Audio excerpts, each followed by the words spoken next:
Bismillahirrahmanirrahim. Assalamualaikum warahmatullahi wabarakatuh. Bismillah, alhamdulillah, la haula wala quwata illa billah, amma ba'. Kepada yang terhormat Bapak Profesor Dr. Haji Hari Supratno selaku Rektor Universitas Hasyim Asy'ari, yang kami hormati Bapak Dr. Jasminto MPDI selaku Dekan Fakultas Agama Islam, yang kami hormati Bapak Dr. Haji Khairul Umam MPDI selaku Kaprodi PAI, dan yang kami hormati Ibu Laili Masruroh MPDI selaku DPA PAI kelas 4B, dan yang saya hormati Bapak Dr. Haji Hanifuddin MAG dan juga Ibu Dr. Hajah Khairatul Idawati MPDI selaku Master of Trainer Metode Hanifida, dan tak lupa kedua orang tua saya di rumah dan teman-teman yang berbahagia. Baik ya, kali ini saya akan sedikit mempresentasikan ya, mendeskripsikan mengenai konsep dasar pembelajaran menggunakan media visual, komik dan juga kartun ya. Yang pertama di sini pengertian media visual, komik dan kartun yaitu bentuk media pembelajaran yang menggunakan gambar-gambar naratif untuk menyampaikan informasi, konsep atau cerita secara menarik dan juga menghibur. Nah, kemudian selanjutnya di sini terdapat jenis-jenisnya juga ya. Jenis-jenis. Nah, jenis-jenisnya itu terdapat strip komik ya. Strip komik itu apa? Urutan gambar-gambar berturut-turut yang membentuk cerita atau narasi seperti itu. Kemudian terdapat kartun stir ya, ini ya. Kartun stir itu gambar-gambar humoris yang menggambarkan situasi atau isu-isu tertentu dengan cara yang lucu dan menarik perhatian seperti itu. Kemudian di sini terdapat karakter kartun ya. Nah, tokoh-tokoh kartun yang memiliki karakteristik dan juga kepribadian yang unik sering digunakan untuk mengajarkan nilai-nilai atau moral. Kemudian ada animasi kartun. Nah, gambar-gambar yang bergerak ya untuk membentuk cerita atau narasi ya. Itu animasi namanya ya. Kemudian di sini juga terdapat ciri-cirinya ya, ciri-ciri dan juga contoh media visual komik dan juga kartun.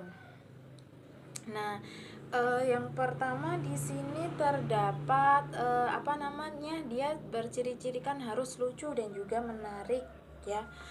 Nah, media visual komik dan kartun itu seringkali memiliki unsur humor ya, dan juga memiliki daya tarik visual yang membuatnya melekat kepada pemirsa ya. Kemudian terdapat naratif ya. Naratif itu gambar-gambar yang disusun secara berurutan ya untuk membentuk narasi atau cerita yang mudah dipahami. Seperti itu ya.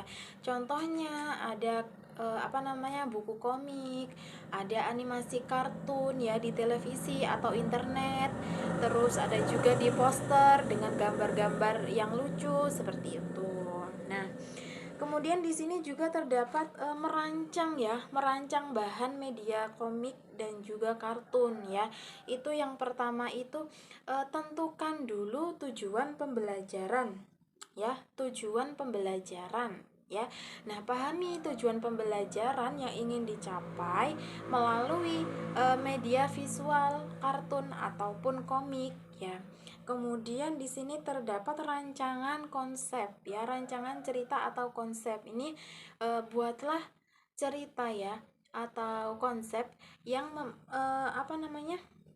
yang relevan dengan materi pembelajaran dan kesesuaian karakteristik audiens. Kemudian di sini gunakan bahasa yang jelas ya, yang mudah dipahami. Nah, itu dengan tulis dialog atau teks tambahan dengan bahasa yang sederhana ya. Kemudian di sini terdapat uji kesesuaian ya. Uji kesesuaian itu ya sebelum digunakan dalam pembelajaran ya, uji media sosial, media visual komik ya dan juga kartun itu yang untuk memastikan bahwa pesan yang ingin disampaikan itu dipahami dengan baik. Seperti itu. Kemudian di sini juga terdapat penggunaan medianya ya. Penggunaan medianya itu dia apa namanya? Yang pertama itu harus meningkatkan keterlibatan ya. Di sini media visual komik dan kartun itu dapat meningkatkan keterlibatan peserta didik dalam pembelajaran karena sifatnya yang menarik dan juga menghibur.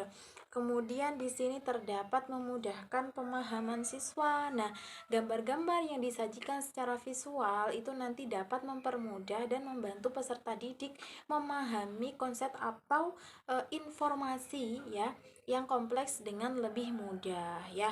Yang terakhir di sini mengajarkan nilai-nilai ya. Jadi kartun dan juga komik itu seringkali mengandung pesan moral atau nilai-nilai yang dapat diajarkan kepada peserta didik dengan cara yang menyenangkan ya. Mungkin cukup ini yang dapat saya jelaskan, kurang lebihnya mohon maaf apabila ada kesalahan ya. Akhirul kalam, assalamualaikum warahmatullahi wabarakatuh. See you, dadah ayang.